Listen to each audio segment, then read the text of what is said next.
G'day, welcome to Hogs, Cogs and Two Aussie Flogs, episode number 2. So we've just had our first airing of the first one, which turned out pretty successful and most people seem to have liked it. So we thought we'd do another one.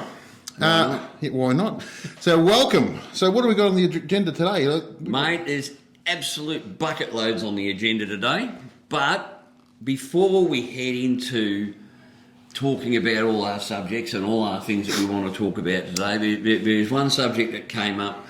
And it actually came up before we did our first video, and that was I was looking at our promo that we put out, and in there someone put in a comment saying, "Oh, why don't we contact these blokes?" And the guy that came back was a guy by the name of Adrian. He basically said, "Well, why would we bother? They've only got 30 subscribers." And we've actually got 101 now. 101 now, but 30 subscribers. And I thought, what a brilliant question. Mm-hmm. How good is that? You know, no bullshit. Just come straight in and say to us, well, what are your credentials, mate? Why would we care what you've got to say? Mm-hmm. Fantastic. So we thought we'd start today by discussing what our credentials are and why we think we're qualified to talk to people about Harleys and motorcycling in general. Well, yeah. So if you'd like to give them your pedigree, mate.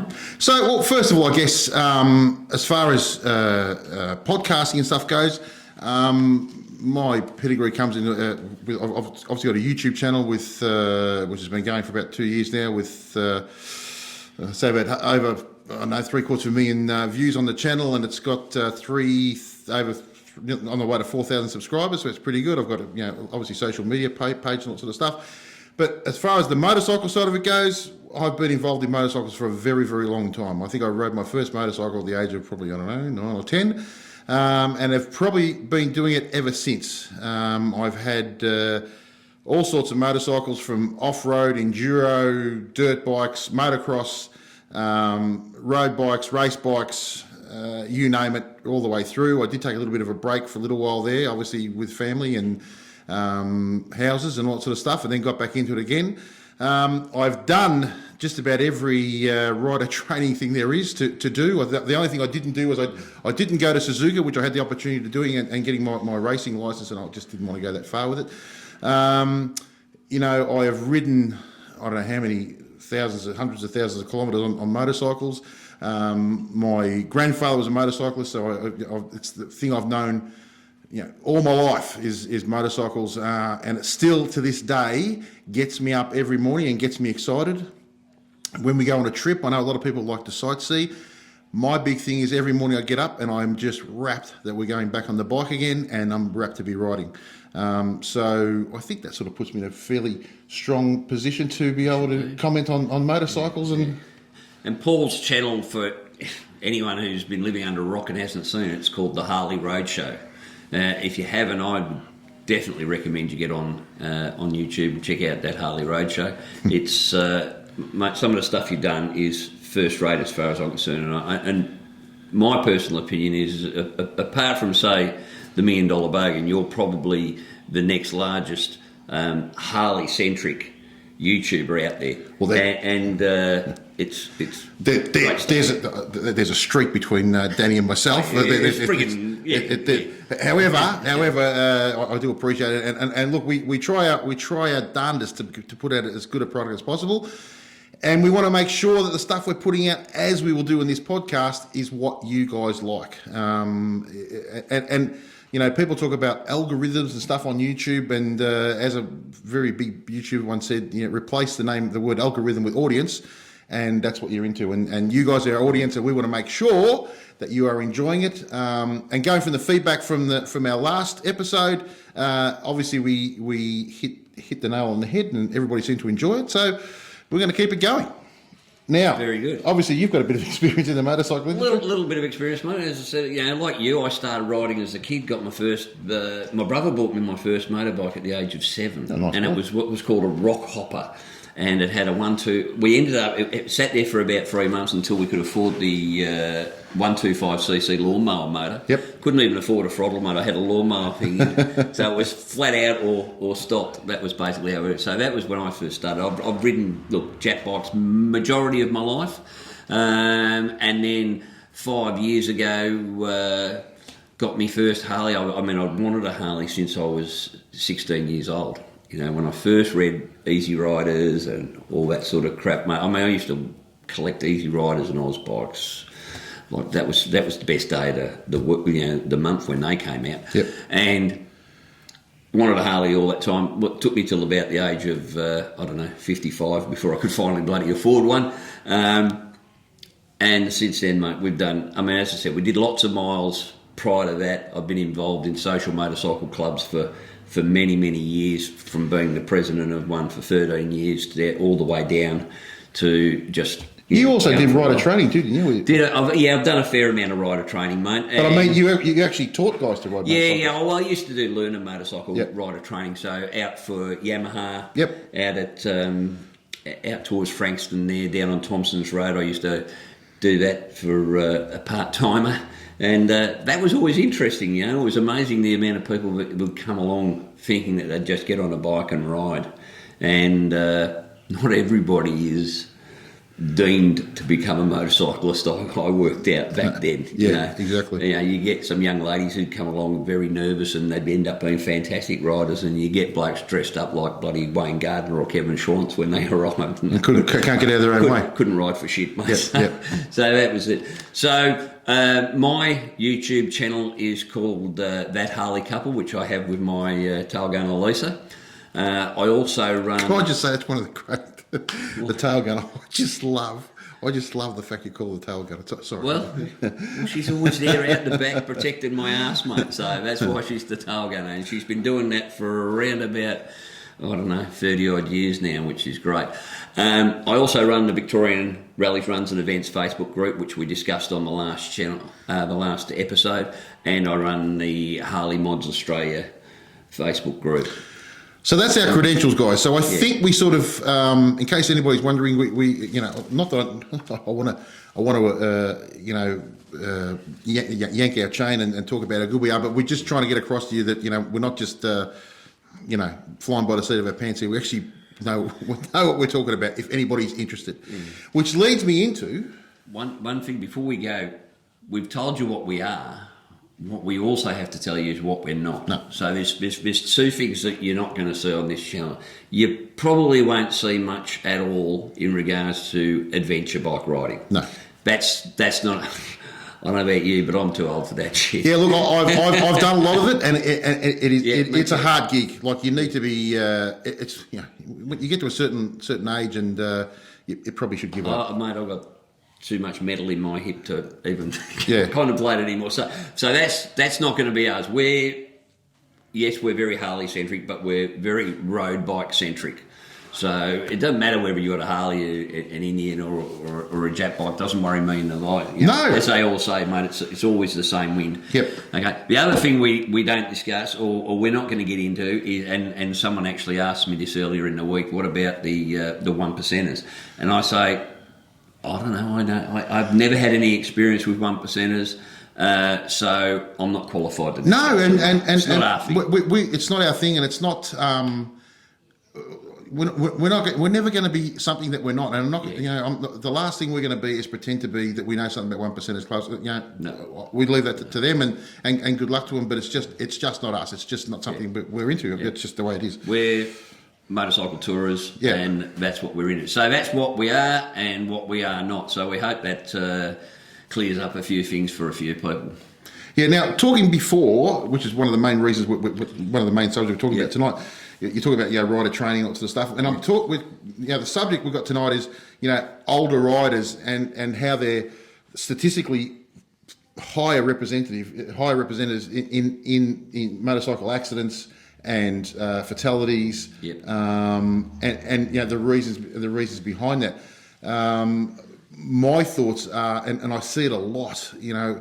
Guys have ridden, and they may have ridden in their youth, and they've started on as we did. Then they take a big break of maybe 20, 25 years, build their house, have their kids and all that sort of stuff, and then have the financial freedom to go and buy the motorcycle they like. And at the moment, statistically speaking, we know from sales that it is generally going to be a Harley Davidson And kids don't buy Harley Davidsons. Very few kids buy Harley Davidsons. I mean, they can't afford it. I just said before, I was 55 before I could afford it. Yeah. There's a lot more disposable income around nowadays, sure. Yep. But if you go into Harley Heaven or you go into any of the Harley shops, you're not seeing 18, 19-year-old, 20-year-old P-platers very often walking out with a Harley Davidson. What you're seeing is middle-aged blokes, 40 and above, walking in there and walking out with $40,000 machines. And that's unfortunately where we're having issues as motorcyclists, especially. I know in Victoria that older riders riding large capacity motorcycles are well and truly overrepresented. And I've got a couple of friends that I know within the emergency services through Victoria Police. I've chatted with them about it, and they tell me that the biggest problem is blokes that get back on the bike after or get their licence. You get the midlife crisis, and then they go out and buy the bloody Harley, and they just don't have the skills. And all I'd say is get the skills. Unfortunately for men, we're not very bright, but we like shiny things. Yeah, very much. Right? So that's where the problem arises. And I see a lot of guys. They get on these bikes, and they watch guys like us on YouTube, and everything looks fantastic on YouTube. They watch guys like Adam Sandoval, and they watch Danny Hayes, and they watch all those guys that make riding look relatively easy. It's just not, especially on a big bike. And I can tell you, riding an Ultra or a Street Glide or a Road Glide, they are a different beast altogether, especially at low speeds, and especially in corners, and especially if you're going to ride two up. You need to get your skill level up. And I would highly recommend, if you're going to get back into riding, there's a lot of courses out there you can do, and we'll list a few in the description once this is done. Get out there and practice. Don't just get on the road. Head up the black spur and absolutely wring its neck and expect to come out the other side unscathed. Some of you will be lucky. Unfortunately, some of you will not be lucky. And unfortunately, some of the people watching this video now might end up not being here next week, which is a horrible thing to say. And I don't want to be over dramatic about it, but we don't want to see people hurt on motorcycles. Motorcycles should be all about fun. And experiences and holidays and all that, and that's great. But you really need to make sure you got your skills up. I think one of the biggest problems, and blokes are probably worse at it than everything, is that your ego gets bigger than your skill level. Yes. Don't ever get your capabilities mixed up with your expectations. You want to be riding from the day you get your licence, whether that's at the age of 17 or the age of 50. You want to be riding for a long time to come. It's like anything in life. You've got to build up your skill level. Yep. Okay? Don't expect to go out with the blokes that have been riding for 30 years and keep up with them. No. And if your mates are expecting you to keep up with them, Find someone else to ride with. Find someone else to ride with because they're clearly dickheads. Yep, they're clowns. Okay? You got to allow for the slowest guy in the group. That doesn't mean that everybody has to wait for the slowest guy in the group. But you communicate and you say, well, when we get to the next corner or when we get to the next town, we'll meet you. Don't, just for Christ's sake, don't ride harder than you can. And it happens all the time. And I've spoken to many people who have come off, and 9 out of 10 times they just go, yeah, I screwed up. I got my capabilities mixed up with my skill level. 100%. And I'll be honest with you. I honestly think that 90%. And I think you've said it before, I reckon 90% of motorcycle accidents can be avoided by backing off on your speed and upping your skill level and pre-planning going into a corner, pre-planning coming to an intersection, pre-planning, thinking about what's coming ahead of you. Look, to me, the most important skill in riding a bike is what's called forward observations. Yep. Don't ride to the arse end of the car that's in front of you. You need to be riding to the arse end of the car in front of you. You need to be riding to the rear of the car in front of that. And you need to be looking 100 metres ahead of that. And you need to be looking to the right and to the left. So I mean, it's the old thing, mate. Ride as if everybody out there is trying to kill you, all right? Yep. Enjoy it, but I treat it as a video game, mate. I'm going to get to that next level. Yep. All right? I'm not going to get hit by like a space invader, mate. I'm just not going to do it. And look, there will be times when, like when you didn't even see it coming because it came from the rear. Yep. Right? There's nothing worse than when it does that, mate. Yeah. Okay. No, exactly. But, yeah. The Greeks have been saying that for years. Apparently.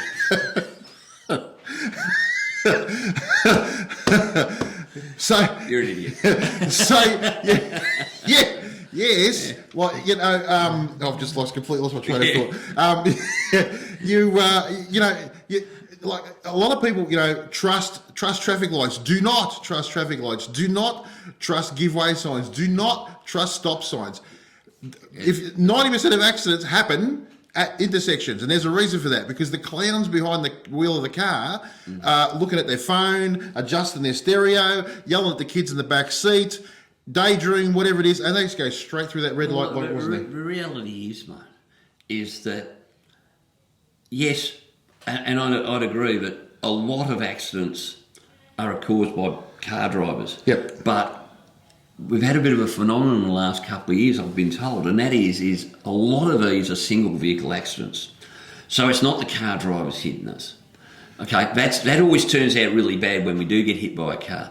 But a lot of these accidents are single vehicle running off the road into a tree, running off the road for whatever reason. Yep. And it's just people pushing themselves too hard. Yep. All right? No one wins a race lying on their ass. No. All right? You only got to look at YouTube to look at them. Just have a look at them. Just have a look at the amount of guys you see end up flying off into an armed car or something. They've generally run wide on a corner, and that is excessive speed. Yeah. And inability of attention and no forward thinking. It's very simple. And guys, again, I'll say it. If you get one of these motorcycles, don't just get out there and blast away. Practice, and that means going, shorter rides first. Going out when it's a bit quieter. Going to your local car lot and doing figure eights and emergency braking and obstacle avoidance. Chuck a couple of witches hats down or anything. And just. I mean, let's face it. Here in Victoria, I can tell you now, when you go for your learner's permit or you go for your P-plate, you're going for a test. They're not teaching you how to ride. No. If you go to a good rider training course, they will give you the basics. But there's only one way to get experience. Yep. Anyway, don't ride like dickheads. Exactly. Exactly. Like it's a simple thing. With that, do you think, with these guys getting their license and stuff, do you think it should be like a compulsory? Compulsory is a hard word, but do you think there should be a rider training component of that? Because you think, right, to get your car license as a learner, you've got to get up, 200 hours or whatever it is, right? Yeah. Is it 200 hours or more? What is it? 140 hours. Yeah, okay, so it's 140 hours. Yeah. You get a learner's permit, you go straight on the road. Yeah.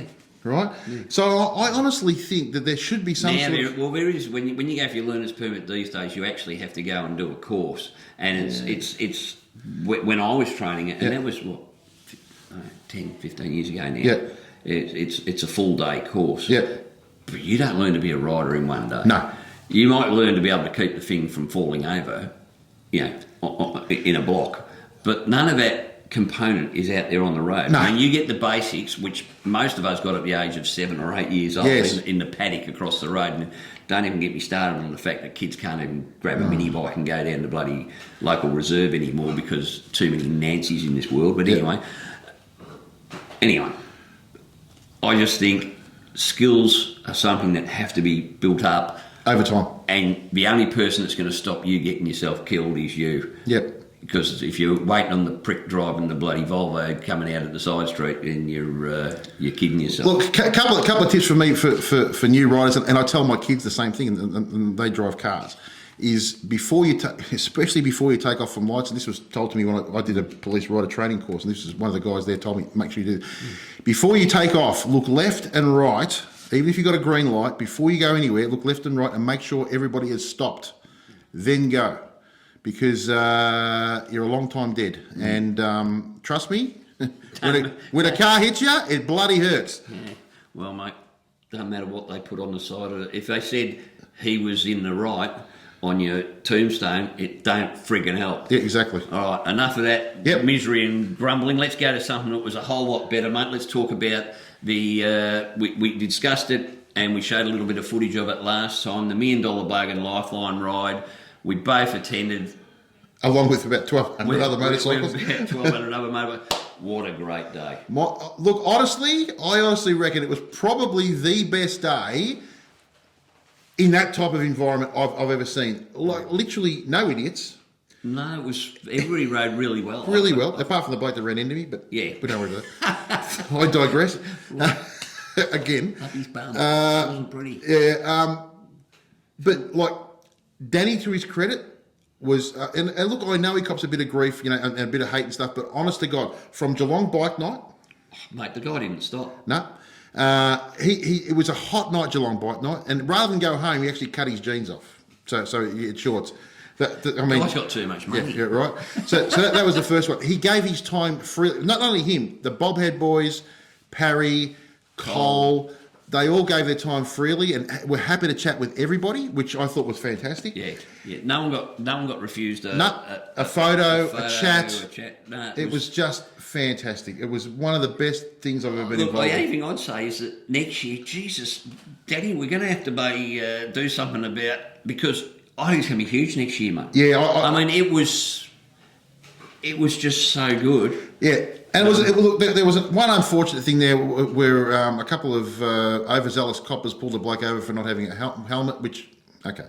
But I reckon next year, if we can get the police on board and have a bit of traffic control and stuff there, and pre-plan it. Look, Mate, that was the perfect opportunity for Victoria Police. Give them their due, mate. They only found out about it on the morning, and maybe some forward communication, some forward planning, and that is going to be necessary because I think next year is going to be huge. Yeah, I think it's going to be massive. I think it's going to be massive, and maybe they might have to look at the route because.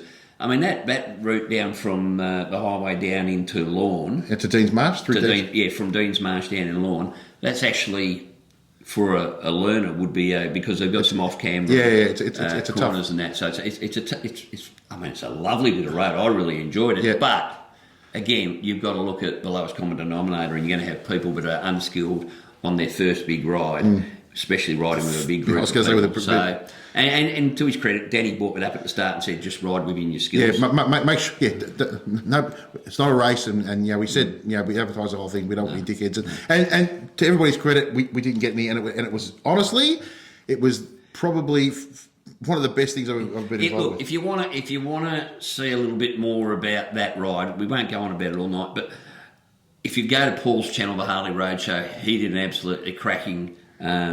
What's the name on the video on the day for the $1 Million Bogan Lifeline ride? If you go to our channel, the Harley Couple, I did one on Geelong Bike Night the night before, and both were cracking days. Yep. Geelong is really stepping up when it comes to bike riding in Victoria, mate. And they now got Bike Night every month. They've got Blessing of the Bikes is going to be down there as of this October. Yeah, there's also a vintage bike night down there on the foreshore. And of course, you got Danny down there. And generally they have a big toy run as well around December. So they really are coming leaps and bounds for the motorcycle community. Mate, the work they've gone down near the bloody... How good is it? It's beautiful down there. It is really nice. Really pretty. Yeah. Really, really nice. Yeah. You just got to get through Lara to get there. Yeah. Apart from that... Now, the other thing I did on the weekend, we went to the Redneck Rally, the Riverina Redneck Rally. Right. I wasn't able to get to that. I apologise, mate. We were planning on going, but Whitey went to a wedding. He went to a wedding instead. I had to go to a wedding, and her indoors wasn't well. Soft. The tile going to crash. and it's part of they raise money for kids in the bush and their families. Kids that obviously with cancer and whatever other crappy disease there are out there. They organise accommodation for the families and help with transport and all sorts of stuff like that is what they do for sick kids in the bush. We had 136 bikes there 136 people there this time. They do such fantastic. So Drac Russell and Paul, and his surname escapes me, but I'll put it down. Both Paul and Drac, they organise it all off their own bat. Drac has his lends his property out. You can actually park, stay on his property, put up a tent, all that sort of stuff. He has all that. He has everything there for you. He runs a party afterwards on the night where he puts on a spit. There's auctions, all that sort of stuff. On the actual day of the poker run, if you can't ride your motorcycle, he has 2 buses, right? Two minibuses that he organises. With drivers. You can go in there. It's got a couple of eskies full of grog. They top it up at each pub, right? It is a cracking day. It's a poker run, but it's all about raising money for the kids and having a ripper day. The other thing is that we visit 3 pubs on the run. All of them in that area up there need help. We went to the Yank, which is in Echuca, and we all know what's happened with Echuca in the last few months with floods and God knows what. Tough time, isn't it? So that was fantastic. You get 140 people roll in there and spend a bit of money and buy some drinks and lots of stuff, and that really kicks them along. Then the next one we went to was the Gunbower Hotel. Same thing, a little pub in the middle of nowhere. Again, you get 140 people in there, buying a drink, having something to eat, all great. Then the next one, which is even better, we went to Lockington, and Lockington is a community-run pub. So what happened was the pub was going to close down, and the community got together, pooled their money so they didn't let the pub die, because once pubs die in those small communities, pretty much the community dies, right? So now everybody in town owns a pub. Yes. What a great place to live. How good would that be? Imagine living in a town where I owned a pub. And what a brilliant idea! So one of the things we're going to be doing on these bakery rides, we're going to look up, and I found some pubs today. I know there's one at Hopeton. There's obviously one at Lockington. There was a couple others I found too. I don't know where I put the thingos. Leave it with me. We're going to try and get along to these places and really support them because, mate, as a motorcycling community, we can make a huge difference. There we go. Ballara, which is down near sort of Traralgon, Leongatha, in between there, and Nandali, which is up in the northwest, the Mallee, up that sort of area. I think the little desert and stuff around there. Yeah. But I know there's going to be more, so we're going to try and find out where they are, get along, support them, because it's and not only that. You had the local dairy farmer there cooking a barbecue for us, right? Yeah. So we rock up. He's got one less dairy cow. He's cooking a barbecue. So much milk coming out of that place. No. Heaps of sausages. Heaps of sausages. Cooking the barbie for us. Everybody gets a couple of sausages, 3-4 sausages each. Yeah. Just a fantastic initiative. I just think it's brilliant. And to raise money for sick kids in the bush, to support pubs like that, you're actually making a difference. And then on top of that, you go back to Drac's place. He has a band playing on the back of a trailer. Yeah. He has he's built a bar specifically for this event, which goes there. Then he had the local version of the Krusty Demons doing jumps and all sorts of stuff. Mate, what more do you want? What an awesome event! Well, my wedding was great. I had a great time. No, I did. No. And John will be watching, so I'm going to have to say, John, wedding was great, mate. Good luck to you and Helen, but next year I'm going to the bloody... And let me tell you, a better bunch of people you will not find. Yeah. A better bunch of people you will not find. Like, all about having fun and all about having a drink and just, Well, this is what we discussed last episode, mate, when we were talking about old school rallies and old school camps and things like that. I mean... It don't get any better. As far as I'm concerned, that's my perfect weekend away, actually. Go for a really good ride, end up at a campsite with a bunch of like-minded people, have a few beers, and talk a lot of bullshit. That's about as good as it gets, quite frankly. Anyway, to me, it was just fantastic. So next year, if you can get along to it, I highly recommend it because... we'll try and organise a big thing next year, maybe, and organise some accommodation and all that sort of stuff, because you really need to stay up there because there's a lot on, and it's just such a good weekend. Really, really good. Well, if you're looking for places to go and events to sort of look forward to, we're going to start publicising these things a little bit, and we're going to give plenty of warning. So if you want to come for a ride with 2 flogs, why not? All right, mate. So that rolls us on to our next subject, and that is bikers supporting regional businesses. Yep. All right, something we've discussed in general. And I know it's something that you're passionate about. I mean, we did the bakery run. Yep. Bakery run took in 2 regional bakeries and a regional pub, and that was a cracking day, by the way. Yep.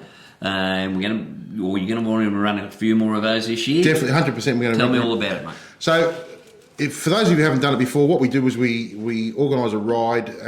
We get out there and we get however many bikes there is turns up. We'll pick a bakery or a pub or a business that we think needs some help, and everybody rocks in there. I make sure I let them know beforehand, and we buy a couple of things. There's drinks, a pie, whatever, and it just really it shows. Like I've said before, there's during that whole COVID thing, there was a real disconnect, I think, between the city and the country, and I want to bring that back together. And I think as a biker community, we're very good at doing that sort of stuff. So that's what I want to do. So we're definitely going to do some more of those. The first one was very successful. I think the next one we'll try and do. I don't know. What do you reckon? March sometime into March, maybe. Yeah, into March, maybe. It's just been hard to try. Before it turns to crap. Yeah, it's just been hard trying to get it. We did one just prior to Christmas, and obviously Christmas, New Year's, everybody's on holidays. Crappy weather and all that sort of stuff. So now that we're sort of everybody's back on deck, we'll do it. So if you're interested, keep your eye out on my channel, on Whitey's channel, on the Facebook page, Victorian Rallies Runs and Events, on this channel as well. We'll give you plenty of notice, and it's a great day. And we strongly encourage that you bring your partners along, friends, all that sort of stuff. Yeah, 100%.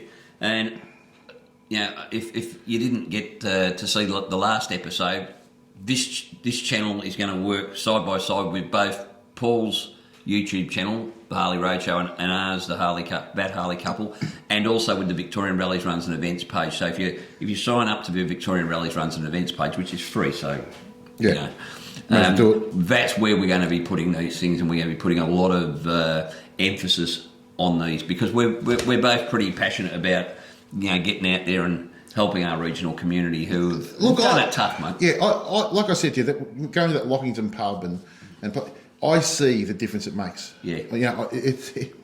We can actually make a difference. And, I don't think, maybe some car clubs do it, occasionally, but I really don't see a lot of it happening. And I see the smiles on people's faces and Well, mate, that Lockington pub being a community-run pub, right, so everybody in the community's put their hands in their own pockets to keep it going, and it's probably a week-by-week bloody thing. To have 120, what did you say, there was 120 turned up? No, 140. 140. Can you imagine having 140 people turn up there? I mean, they must have just looked at it and gone, this is bloody fantastic. Just on that, with that, I'll actually we'll put a link in the bottom of this. So you can still actually donate to the Riverina Redneck Rally. So what the Riverina Redneck Rally is, I'll just go back to it, sorry. It's a rally where they get like an old car, like an old Ford or whatever, and they do it up, a bit like the Variety Bash. Yep. And they go to all different parts of, outback, New South Wales and all sort of place, all those sort of places. And they do that. They rock up to outback pubs and they stay there and they spend money there and they raise money along the way. And I think they've raised, in the last few years, I think it's up to nearly $3 million. That's insane, isn't it? Really? It is crazy. And that's all by, blokes that have full-time jobs, that have families, busting their ass in their own time, spending their own dollars, forking out their hard-earned to make a difference to other people's lives. So I just think, as a motorcycle community, it's incumbent upon us to be able to help things like that and make a difference. And you know what? It actually makes you feel bloody good about yourself. Well, you're going for a bloody ride too. So, I mean, you might as well have a purpose to that ride. Yeah. Not just fun, but while you're at it, we're helping the community. So I can't recommend it highly enough, mate, and I'll be there next year. Yeah, beautiful. All right. No one's allowed to get married next year. Marriages are off. But, all right. Now, onto the Victorian Rallies Runs and Events, there's a few events coming up in the not-too-distant future. All right. So today's 22nd Feb. So this weekend we'll have there's the Tongala Bike and Car Show up in Tongala. I don't know anything about this event, but from reading the flyer, it looks all right.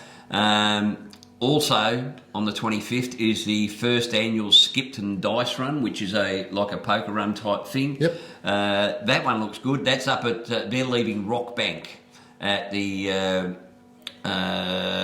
McDonald's. Okay. At, I think Kicks hangs up at 8:30, so it's an early start. That's where the bakery run started from. Yeah. Same place. Yeah, so get yourself over. Every one of these events that I'm about to tell you about, there's a flyer for it on the Victorian Rallies Runs and Events page. Probably put one or two of them up here now. Yep. So the next one after that's on the 26th on Sunday. Now, this is Chris's memorial ride. Now, Chris was a member of the Victorian Harley Davidson Riders social group. Yep. Chris Montalti. Montalti. Good, thank you for that. Chris Montalti was a very big member of that group, I believe, and Chris lost his life to cancer last year, which was absolutely tragic, and the club felt it heaps.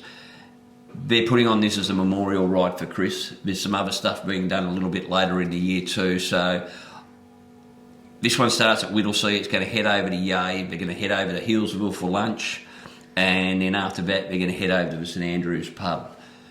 I'm going to be on this one, mate. This is not one I'm going to miss. We'll be there. I might not be able to get the whole way because I do have a function that I have to go to in the afternoon, but this is going to take precedence because to me this is a pretty important ride. And Chris did a lot for, I think it was the Children's Hospital too, raising funds and that. So, hey, if you've got nothing to do on the 26th, get off your backside, get your bike out of the shed, and let's support this one because I've spoken to his sister, I've spoken to his brother-in-law. Great group of people. So obviously, it's going to mean an awful lot to the members of the club because I do know that when Chris was sick, they did a lot of events to raise some money to help with his care and that. And unfortunately, he didn't. It didn't help. He didn't make it. But you know what? The guy's certainly his memory still lives on. So let's crack on. Let's get a few of us there and. Make a difference. Now, in relation to the Victorian Rallies Runs and Events page at the moment, I think that I counted it today. There's like 50 events planned for this year, which are already up. Yep. So there is ample to do. Another one is the Orbost annual poker run on the 4th of March. Yep. Okay. Now that has been run every year, and I've got to get along there one of these days, mate, because I get some really good reviews about that one. The Rusty Sparrows rally is also on the 4th. That's out of Leslie Manor, and I don't even know, I can't tell you where Leslie Manor, I've got a feeling it's somewhere over near Bendigo, mate, Leslie Manor. And then on the 5th... Is that where Batman lives? No, that's Wayne Manor. That's Wayne Manor. Sorry. And on the 5th of March, we've got the Rockers Rolling Dice Run, which is hosted by the 59 Club. I was once a member of the 69 Club. That was a bloody long time ago. I'm not that flexible anymore. So they're the rides that are coming up in the next couple of weeks. All right. So every time we do an episode, we're going to go through and have a look at what rides are coming up. If you've got an event you want promoted, or if you want a special mention for it, chuck the details down in the comments. Say something underneath the flyer on the Victorian Rallies Runs and Events page, and we'll give it a shout out because there's a lot of work goes into organising these rides. You know. And it's easy to just roll up and go for a ride, but a lot of work goes into planning and organising and making sure you as a rider have a good time. So I'm happy to give you an idea, just that bakery ride, how much work did you put into it? There was a fair bit of work put into it. Elaine and I did the actual route 3 or 4 times, which, you know, it's 2 hours a pop. Yeah. To make sure that the roads were safe and, you know, people knew we were coming and all that sort of stuff. So there is a lot goes into it, and if you can get along to support them, they really appreciate it. Yeah. All right, I'm gonna drop that one under there, mate, because we've already discussed places that we want to go in regional Victoria. Yep. One of the things we want to discuss are biker-friendly destinations. Yep. And one of the ones I know you've had a lot to do with, and I've visited at the last Rubber Glen Rumble, was Caffeine and Machine up in Rubber Glen. Yeah.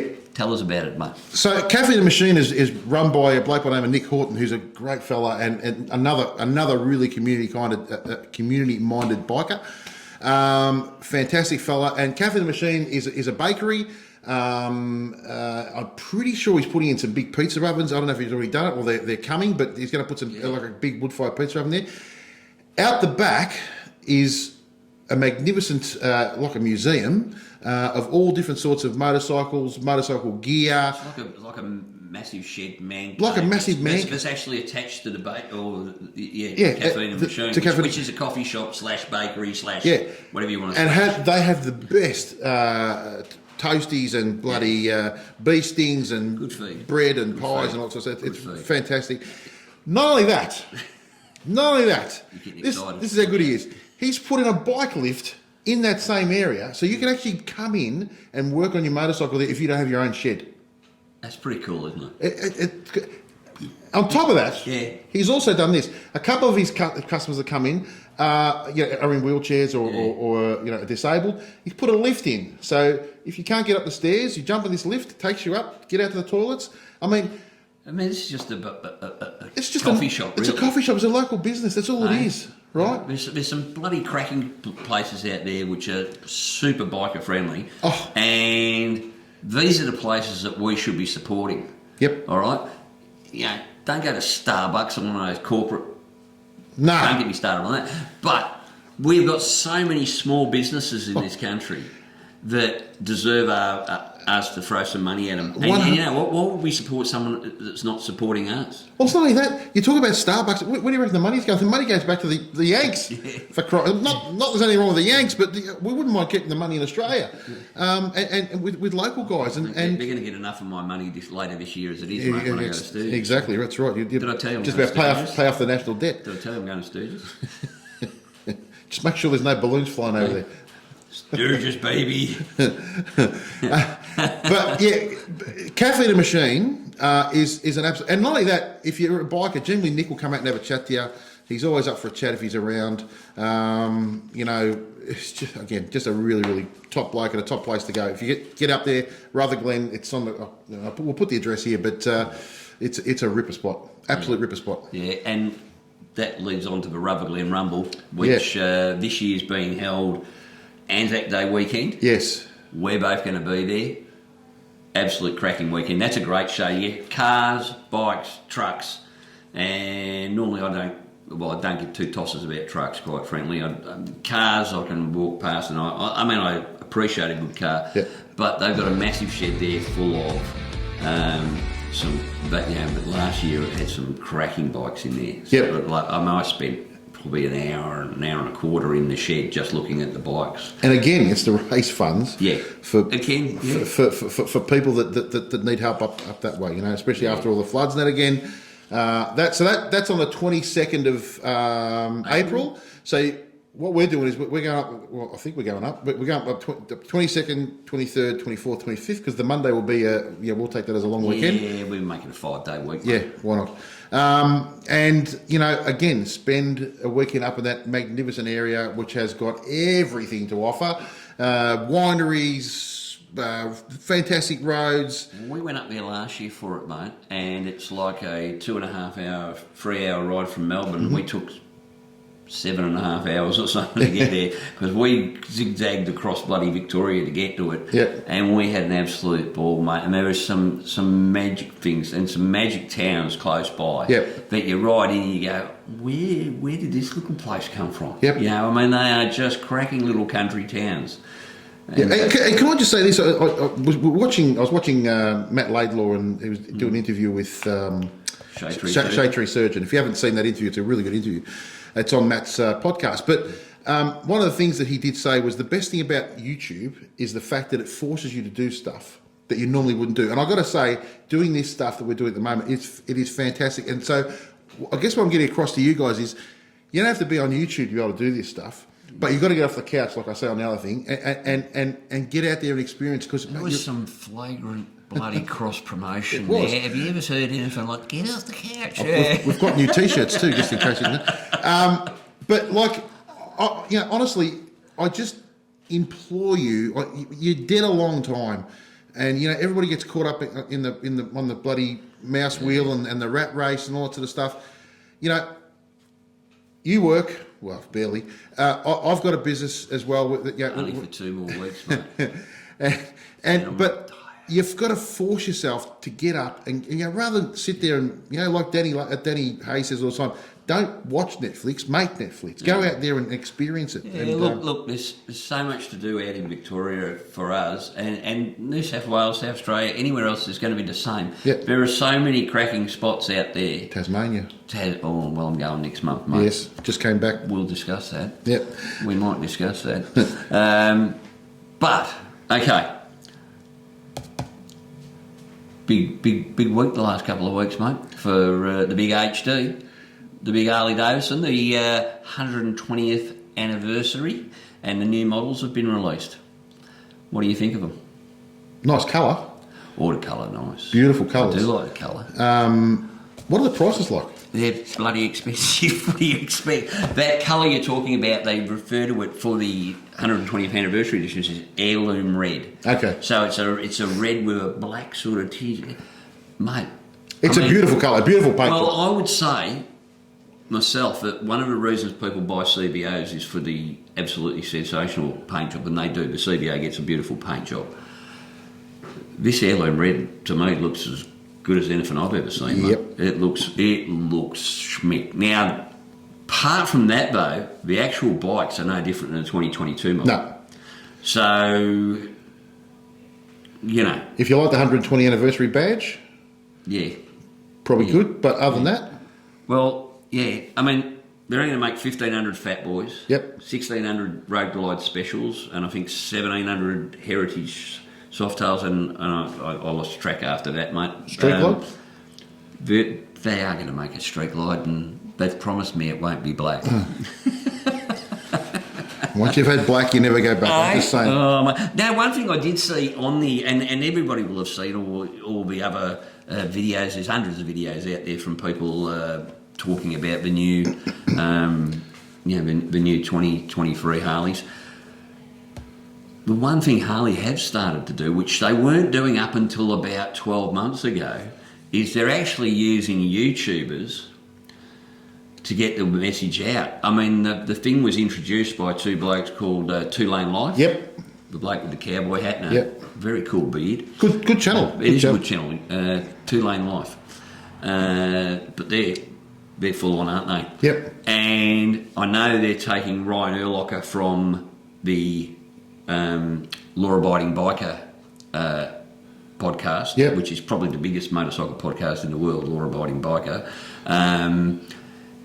He's getting flown over to bloody... I was listening to his the other day, and he's getting flown over for the King of the Baggers. Yep. Can I just say just one thing? Well, I love the King of the Baggers. I just hope, because, Ryan Urlacher, whatever his name is, a lot of these guys, they've always been, forthright in their opinions on Harley, whether it's good, bad, or indifferent. I just hope that they're not influenced by the stars and bright lights and that sort of stuff, and they stay the way they were. That's my only concern. I think it's great. I think it's great that they're using guys that actually use the product rather than superstars that wouldn't know what it was. And, maybe they ride it once a year. I think it's a great initiative to do it, and I hope they keep doing it, and I hope they ring me one day.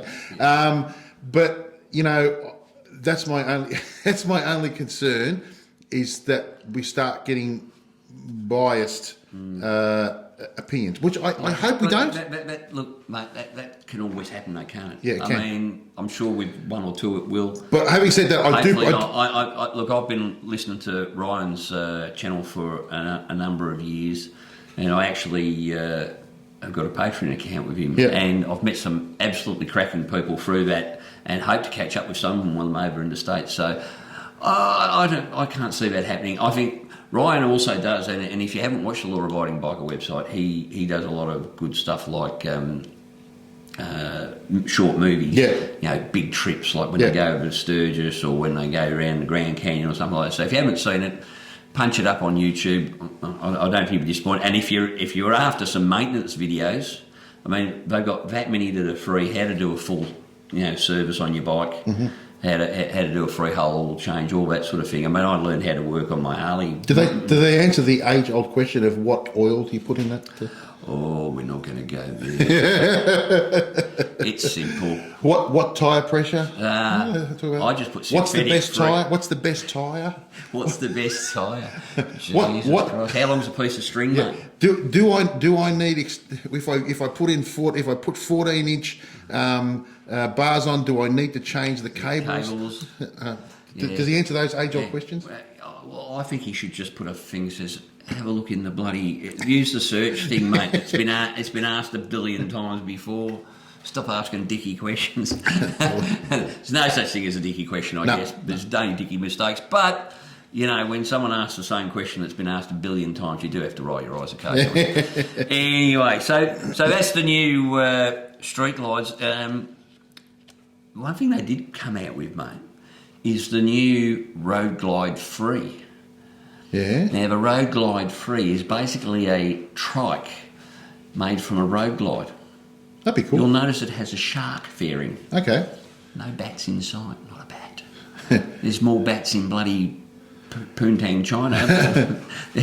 No, and it's actually a really cool looking thing. So look, I'm not rushing onto a trike. Don't get me wrong. Trikes aren't my thing, but I tell you what, if it means you can still keep riding, and a lot of guys have got bung hips and knees and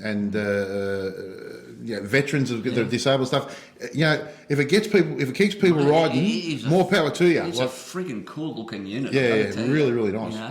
Really nice. Lisa said to me the other day, she said, would you ever consider a trike? I said, get out. No, I said, look, if it was a choice between a trike and not riding, damn it, I'll take a trike any day of the week. Yeah. Mate, I'll throw my legs over an MG and steer it with one leg on either side if I have to, because I love riding, mate. Yeah. But, they're coming out with some good stuff, but, geez, those price tags are bloody high. Yeah, they are very, very high. high. Very high. And just on that, do you think they're ever going to price themselves out of the market? No, because there's enough dickheads like us that want to buy them. Yeah, there's enough people like us that don't give a shit. We're just going to, we'll mortgage the bloody... I'll mortgage your house so that I can get another Harley, mate. So that's cool, lads. So look, mate. I think they're a beautiful looking unit, the new ones. Yeah, I think the paint is absolutely sensational. But there's subtle difference between last year's models and this year's models. So if you wanted to save some money, what I'd be doing, I'll tell you what I'd be doing is what I'd be doing. I'd be going out now and trying to pick up last year's model. At a better price. It's exactly the same bike, and spend the leftover change on suspension, seat, handlebars, exhaust, cam, whatever. But that. Well, the money you save, you could have an absolutely cracking bike, beast. An absolute beast. You could have a beast. All right. Now, last episode, we had a competition, so we're waiting on everybody having a good view of that, and. If you haven't seen it, go back and have a look, because it's a very easy competition to enter. It's just a matter of putting something in the comments. You're a flog? I wasn't going to tell them. I was going to say, go back and freaking watch the bloody thing, mate. It's not you're a flog anyway, but it's close. So go and have a look at last. If you haven't seen it, go back and have a look, and make sure you comment, because... Free words, and you're in for one of those fantastic little air compressors. Yep. We're now going to run another competition, mate. Okay. We're going to give away another one.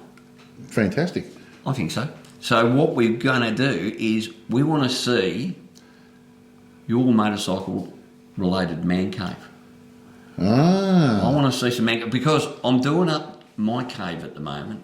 All right. So I've just gutted the garage, which was what was called, originally we called it the chill room. Yep. I built it for the kids when they were teenagers. Unfortunately, my oldest boy decided the chill room should be called the frill room. Right, so next minute I had to divide it into two, a bedroom for him and his partner, and another room for the kid.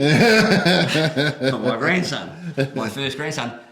Anyway, lots has happened in that 9 years, mate, or 9 or 10 years. So now the centre wall's come back out, and I'm renovating, and you want to see some of the stuff that's going in. It's going to be cool, mate. But I want all the ideas I can get. So shoot us photos, or even a little video, up to yourself, of your man cave, your motorcycle, or whether it be Harley or anything else, any other sort of motorcycle-related man cave. And what we'll do is we'll go through them all, and we'll pick the top 3. So where are they sending these to, these photos? You can send them to hogscogsand2aussieflogs@gmail.com. Okay. It'll be on the screen right here, like that. Yep. Right there. Okay. And we'll pick the top 3, Yep. what we think are the best 3, and then what we'll do is we'll show you the next, in a couple of episodes, we'll show you the top 3, and we'll let the audience decide, mate. Yeah, why not? Hey, let's get everybody involved, and basically I'm going to steal all your ideas and have a really cool man cave. Works for me. Now, I'm just going to throw something in. Oh, I hate it when he does this. Oh, Yeah. Hold on, I need Tell me if you're interested, right? So I've obviously done out my man cave here. It's all done. Studio. Yeah. And I'd like to have a few of the people over one night. So we could do our podcast, and we could have a live studio audience here, and we could talk to them. And Mate, second edition, I could get stage fright. Yeah. Wouldn't be the first time. But don't you reckon that would be a really cool It'd be idea? awesome if someone wants to come and listen to our bullshit live. Yeah, and we Just make sure they bring their iPhones and log in, mate. We need the views. we'll put a bit of a barbie on for you, and we'll do something like we'll make it a donation to a charity that we can think of, maybe Lifeline again or something like that. All I see here is a bloke that wants to have a party. Well, Jeez. yeah, Okay. So if you're interested, leave it in the comments if people would be interested, and we might explore that moving forward. I think it'd be great. So a little bit like Top Gear, like a Top Gear episode. Like a Top Gear episode. What do you think? A bit ahead of yourself, bro. Eh? I mean, which one am I? You're Hammond. Hammond? You're Hammond. I've got to be Hammond. I've got to be Clarkson. Where's the other gig? That'd be It's the Tail Gunners. yeah. Captain Slade. Captain Slade. Yeah. All right. Only a couple of things left, mate. Yep. Product of the week. Now, you surprised me with a product of the week last week. Yes. I'm going to surprise you with a product of the week. Show me what it is. I'm going to lead out of shot. I'm back in the shot. So, the other week I scored myself one of these, and I'm... All right. So this is the Harley Davidson mesh jacket.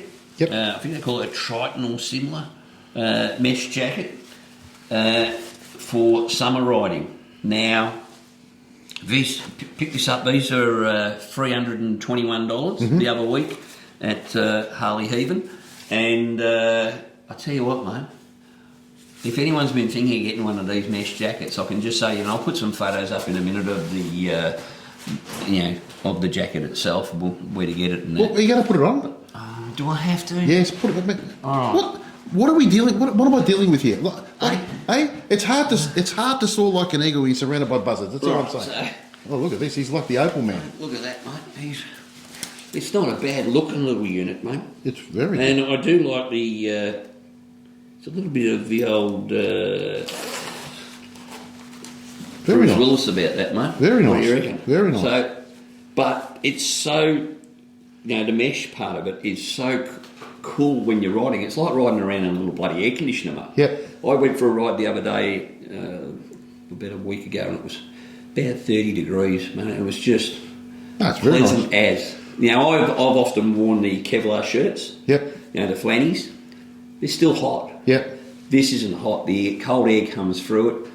Absolutely cracking to ride in. Well- Now it's got provision in the elbows. Yep. And also provision in the shoulders if you want to put, the foam protection and all that sort of thing. I'm not sure how much. It's supposed to be tear proof. Yep. It's still going to hurt like shit if you fall on it. Yep. So just don't fall like that. Yep. Very comfortable. Easy to ride. Rolls up so it can go in the pannier. Yep. Happy as Larry with it, mate. Now, just on that, I actually got Elaine one of those.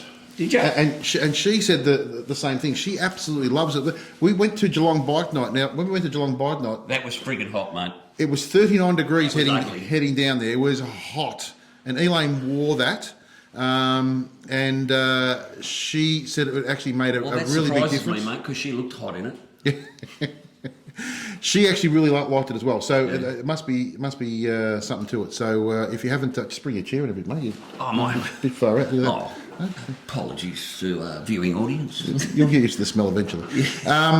So she really rates it as well. She reckons it's really good. No, that's a cracker. Now, I bought that the other week for $3.21. Yep. I see it. Some stores it's still at $3.21. Other stores it's now at $360. So shop around. Shop around and probably get in quick, because if one place has taken it up to $360, we know others are going to do the same. But I don't like spending that sort of money on clothing. I certainly didn't buy it just because it was Harley. It was what I was after. I was lucky enough to have a few vouchers from becoming a really old fart the other week, and I got some vouchers for my birthday. So that's where I spent it. Now, speaking of Clothing. Oh, I just want to mention that a lot of people have a crack at me about my knucklehead T-shirt. Well, you know what? he's now got two. We went to Richardson's Harley Davidson while I was in Tasmania the other day, and Elaine bought me this one, unbeknownst to me, for my birthday. Was my birthday the other day? I'm still waiting on my presents, but anyway, it was. It's a cracker, and I just noticed we actually match. We do, mate. Again, we make the effort. We're like twins, Yeah. like Danny DeVito and Arnold Schwarzenegger. Hardly distinguishable, mate.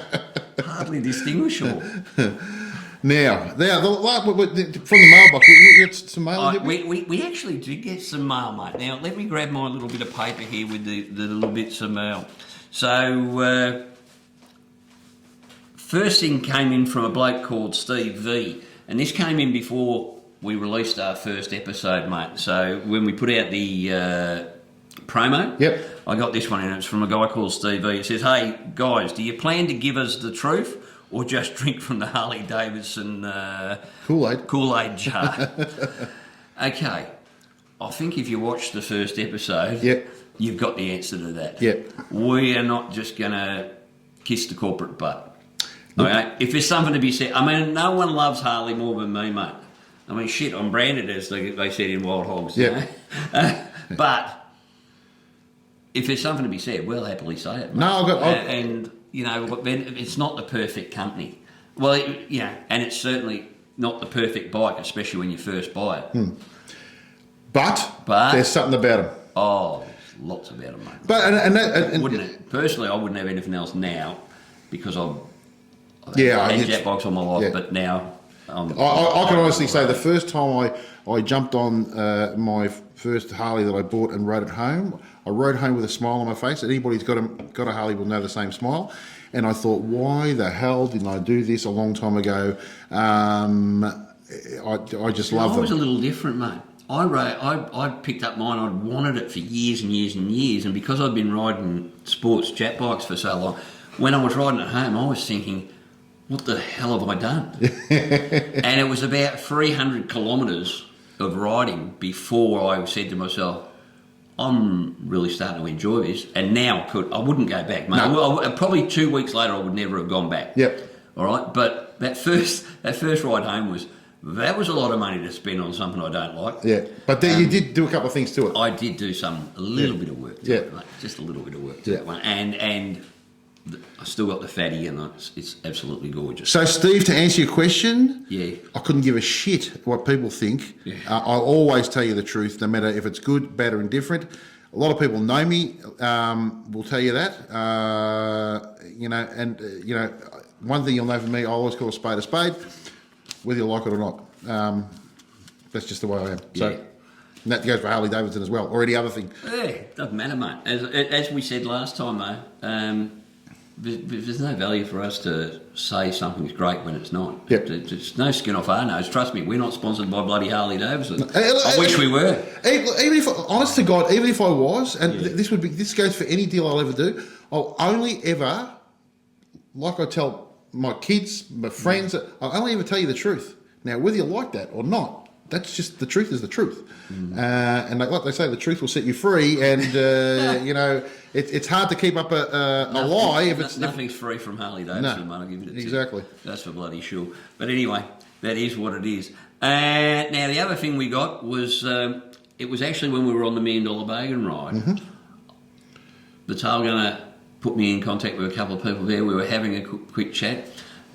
Couple called the Captain and Tennille. Shout out to the Captain and Tennille. Hey guys, absolutely great couple. I hope to catch up with them later this month, or certainly later in the year when we head off to Sturgis, because they're doing a big trip to Sturgis. But I'm just going to put up here a little bit of video, and we'll answer their questions. Starting a podcast. Okay. Yeah. So we're trying to get ideas of what you'd like to hear on the podcast. Yep. Have you got any ideas, things that you like to hear? Good destinations to ride to. Yes. Particularly good motorcycle-friendly roads. Yes. Tasmania. Tasmania is one of the best places. Okay, so there's some great questions from the Captain and Tennille. One about more biker-friendly destinations. Yep. We're definitely going to be looking at more biker-friendly destinations, and if you've got any biker-friendly destinations that you think we might not know about, stick them in the comments section. Okay, and what we'll do is we'll try and get out to them, and you never know, we might even contact you and say, well, take us out and show us your favourite place. Now, one of the other suggestions was more talk about Tassie, or some discussion about touring Tassie and the like. You've just come from there, you and Elaine. Yep. Tell us about it. Well, what did you think? Yeah, beautiful. The roads were fantastic. Yep. The scenery was amazing.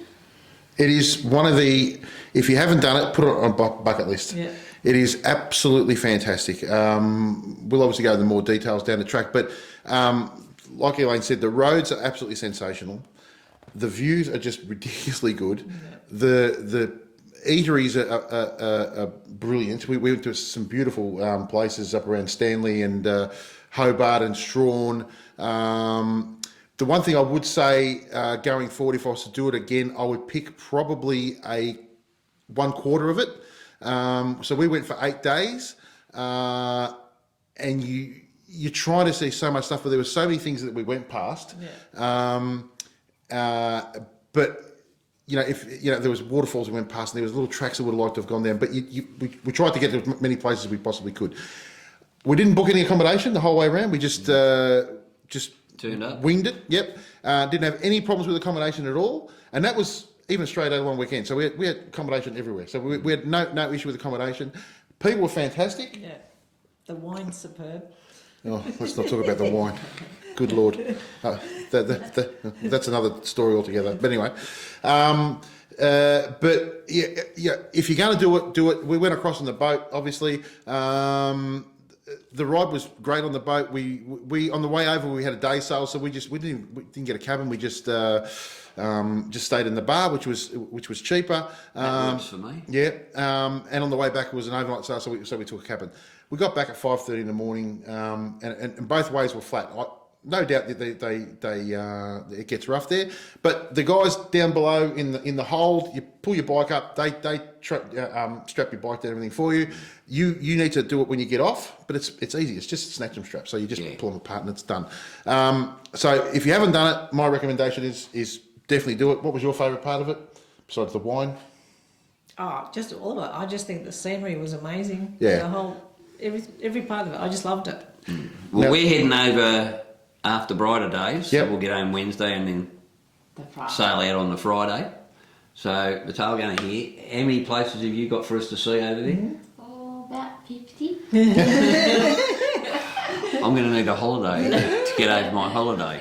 All right, so we might have to take a bit of advice from Paul there and say maybe look at a smaller section, because I mean we were actually planning on going, and then the dreaded Kung Fu flu came. Yeah. So that cancelled that. We were going with a group of 8 of us. So we were actually going to tour the whole thing over about 12 days or 13 days or something, which would have given us a lot more time to see a lot more. So we're going for how many days this time? 10. 10 days. Yeah, you'll love We might be able to fit in like 8 nights of the place or something. Yeah. Now, packing. So 2 of us went. Yep. We took 1 bag, the top box, and 2 panniers. We had 3 t-shirts each, 2 pair of jeans, I didn't even take a jumper. Elaine took a jumper. I bought a jumper at Richardson's. One knucklehead t-shirt. Yeah, one knucklehead t-shirt. So whatever you do, guys, don't overpack. You don't need, you're on a motorbike. Everybody knows you're on a motorbike. You don't need stuff to be dressed up in. We pack really, really light. It just makes life that much easier getting stuff on and off the bike and into your room. You want to be... What you don't want to be having is arguments between husbands and wives. You got too much stuff. Nearly always, you'll always have too much stuff. Even with 3 t-shirts, 2 pair of jeans, and obviously, we had 8 pair of jocks and 8 socks. We found a Only need 4, mate. Just turn them inside out. Yeah, and we found a place to wash them. We washed them and dried them. So you don't need that much stuff. I think people, that's my one piece of advice. Don't overpack. It's much more fun.